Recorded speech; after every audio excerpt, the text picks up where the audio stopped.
जब ब्रह्मांड का मुंह खुल जाता है तो ऐसी स्थिति में ध्यान करना बड़ा ही आवश्यक है। जो स्पिरिचुअल लाइफ को एंजॉय करना चाहते हैं उन लोगों को ब्रह्म मुहूर्त यानी जब ब्रह्मांड का मुंह खुल जाता है तो ऐसे में उन्हें मेडिटेशन जरूर करना चाहिए। और मेडिटेशन के साथ साथ सांस लेने और छोड़ने की एक प्रकार की प्रक्रिया को अनुलोम विलोम कहा जाता है। क्या आपने कभी इसके बारे में जाना है?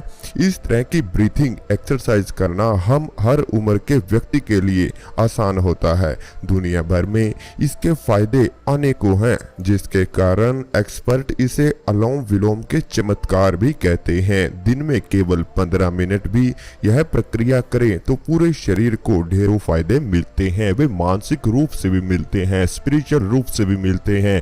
मेडिटेशन कुंडलिनी एवं नाड़ियों को एक्टिवेट करने के लिए भी अधिक से अधिक फायदे आप लोगों को प्राप्त होते हैं। शरीर की नाड़ियों को बैलेंस करने के लिए अनुलोम विलोम करना बड़ा ही जरूरी है। जो साधक खुद से ही ध्यान में जाने का प्रयास करते हैं उन्हें अनुलोम विलोम करना चाहिए, क्योंकि उनसे उनकी शारीरिक बनावट कभी भी नहीं दूर जाती, यहाँ तक कि उन्हें नाड़ियों का बैलेंस करने में बहुत सहायता प्राप्त होती है।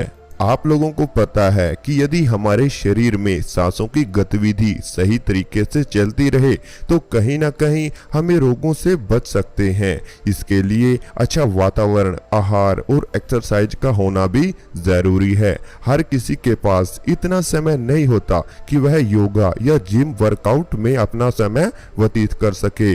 ऐसे में अनुलोम विलोम करना सबसे अच्छा विकल्प है। चौंकाने की बात तो यह है कि अनुलोम विलोम प्राणायाम हमारी ईड़ा और पिंगला नाड़ी को शुद्ध करता है, जिससे हमारी सुषुम्ना नाड़ी खुल जाती है। नाड़ी प्रवाह खुलने से दिमाग शांत होता है और अनुलोम विलोम न सिर्फ नाड़ियों को खोलता है बल्कि उन्हें साफ करके नवजीवन भी देता है। साधारण से शब्दों में अनुलोम विलोम प्राणायाम इस प्रकार से है। आप किसी भी मुद्रा में बैठें, लेकिन आपको ध्यान यह करना है कि अनुलोम विलोम करना कि एक आपकी नाक छिद्रा बंद होगी और दूसरी से सांस आ रहा होगा।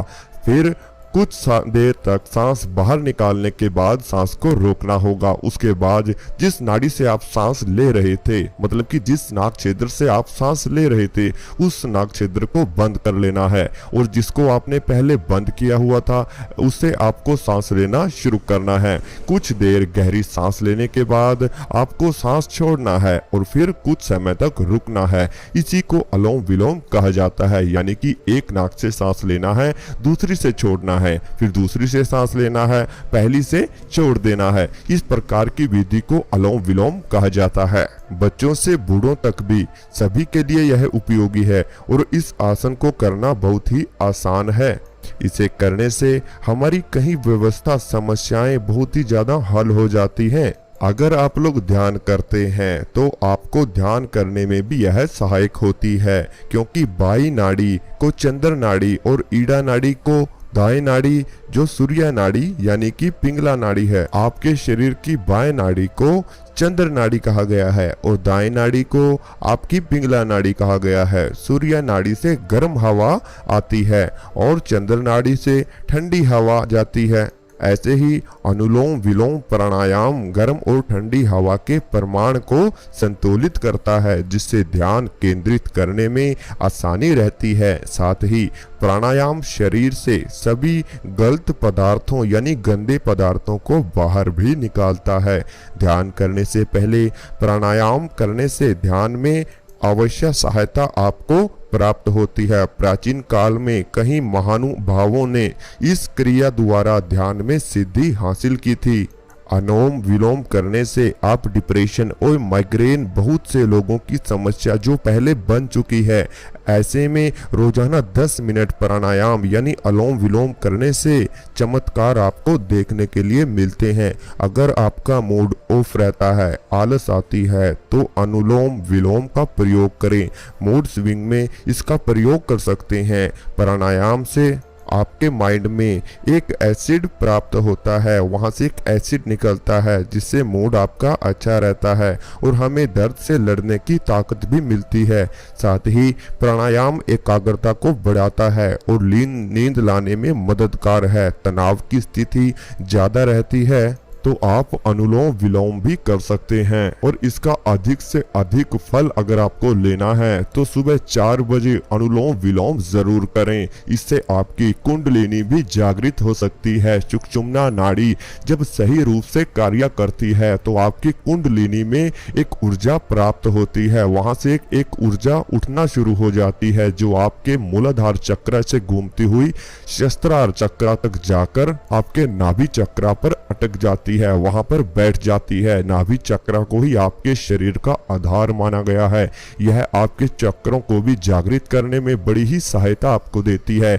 जिन लोगों को बड़े विचार आते हैं तो अगर वे अपने सांस पर ध्यान लगाएं, अपने सांसों पर ध्यान केंद्रित करें तो उनके विचार दूर हो सकते हैं। जैसे आप मेडिटेशन करते हैं अनेकों विचार आपके दिमाग में आते हैं, तो ऐसे में अगर आप कुछ क्षण के लिए अनुलोम विलोम करेंगे तो जब आप मेडिटेशन में बैठते हैं तो कुछ क्षणों के लिए आपके वह विचार दूर हो जाते हैं और आप ध्यान की गहराइयों में जाना अपने आप ही शुरू हो जाते हो। बड़े बड़े साधु और महात्माओं ने यह कहा है कि अगर आपको ध्यान की गहराइयों को महसूस करना है तो आपको अनुलोम विलोम करना होगा। अनुलोम विलोम करना इसलिए जरूरी कहा गया है क्योंकि जब तक आपके शरीर में पूर्ण मात्रा में ऑक्सीजन नहीं जाएगी, यानी कि आपकी सांसें गहरी नहीं होंगी, तब तक आप ध्यान की गहराइयों को महसूस नहीं कर पाओगे। इससे आपकी नाड़ी इंगला नाड़ी, पीड़ा नाड़ी और सुषुम्ना नाड़ी, ठीक है, ये सभी नाड़ियां एक्टिव रहती हैं। ठीक है, ईड़ा नाड़ी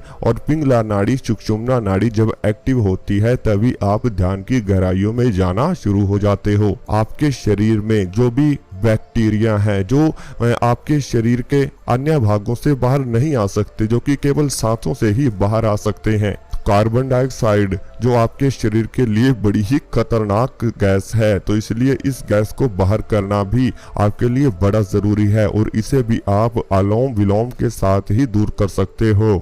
यह बताया गया है कि अगर आप सुबह 4 बजे यानी ब्रह्म मुहूर्त में अगर आप अनुलोम विलोम करते हैं तो इससे आपका माइंड एक्टिव होना शुरू हो जाएगा, आपका दिमाग तेज होना शुरू हो जाएगा, क्योंकि आपके दिमाग और साथ में आपके शरीर के अन्य अंगों में भी ऑक्सीजन भरपूर मात्रा में पहुंचती है, जिससे आपका बॉडी और आपका माइंड दोनों ही एक्टिव होने शुरू हो जाते हैं। और जब आपका माइंड एक्टिव होता है और आपके सिक्स्थ सेंस जागृत होते हैं, जो आपकी आंखें, नाक, कान, इस प्रकार के जो सेंस हैं वो जब जागृत होते हैं तो आप ब्रह्मांड के छोटी छोटी हलचलों को भी महसूस कर सकते हो। यहाँ तक कि जब आपके कान एक्टिवेट होते हैं, कानों की नाड़ियां जागृत होती हैं, तो ऐसे में अनहद नाद, ब्रह्मनाद आपको सुनाई दे सकते हैं ध्यान की स्थिति में।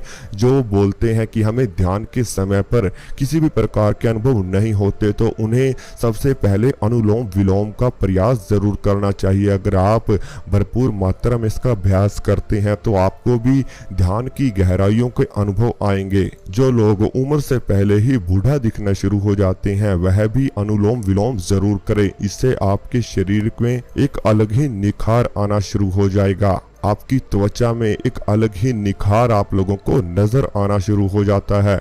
अनुलोम विलोम आपको मेडिटेशन से 15 या 20 मिनट तक जरूर करना चाहिए और मेडिटेशन करने से पहले ही करना चाहिए। अगर आप निरंतर इसका प्रयास करते हैं, अभ्यास करते हैं, तो ऐसे में आपको 30 दिन के अंदर बड़े ही अनोखे रिजल्ट आपके अपने जीवन में देखने के लिए मिलते हैं। आपका शरीर पूरा धन, एनर्जेटिक महसूस आप लोगों को होता रहेगा। कई बार मेडिटेशन की वजह से आपके सर में दर्द हो जाता है, मस्तिष्क में खिंचाव होना शुरू हो जाता है। ऐसे में आपको अनुलोम विलोम जरूर करना चाहिए, क्योंकि ऐसे में आपके शरीर की एनर्जी वेस्ट नहीं होगी और आपके शरीर में ही ध्यान की एनर्जी कार्य करना शुरू कर देती है। इसी प्रकार के अन्य वीडियो अगर आप देखना चाहते हैं तो चैनल को सब्सक्राइब करें, और क्योंकि हम इस चैनल पर इस प्रकार की वीडियो हमेशा डालते रहेंगे।